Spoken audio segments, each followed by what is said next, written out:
My name is Gloria Sansaverie. I live here in Ship Bottom, and I enjoy going down to see the sunsets and the boats, and I do knitting. And I made about, I think it was 56 blankets, lap blankets for the patients at the hospital, and I volunteer my time there. 2 months after Sandy, I was trying to salvage what was left of my home, bringing stuff outside to the curb, bringing stuff upstairs. And then I started to develop this pain I had between my shoulders, my arm. And I figured, well, it was from throwing things away, taking it out to the curb. Then I was having breakfast one morning, and I noticed that I had a funny feeling in my face.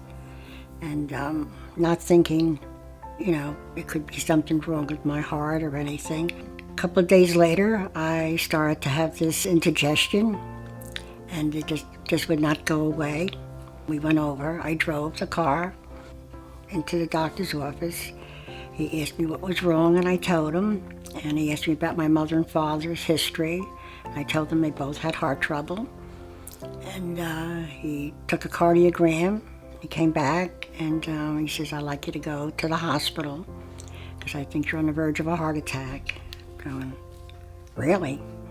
I don't know. Because I couldn't picture myself having a heart attack. Drove to the hospital, to Southern Ocean. My lucky day was when Dr. Ing walked in. He was the best doctor you can have. He was very understandable. He talked with me. He told me that he was going to take me to the OR to see what was my problem. And I said, okay. And then after that, he said, he came back after I was brought back from the OR. He came back and he says, we have to go to Jersey Shore to do a procedure. And you have some blockages. It was very easy, no stopping, to get the information, because they all had the information. And they admitted me, and he talked to my husband and my daughter about what he was going to do, clearing out my blockages and put the stent in. And I was there for overnight. It was an easy procedure.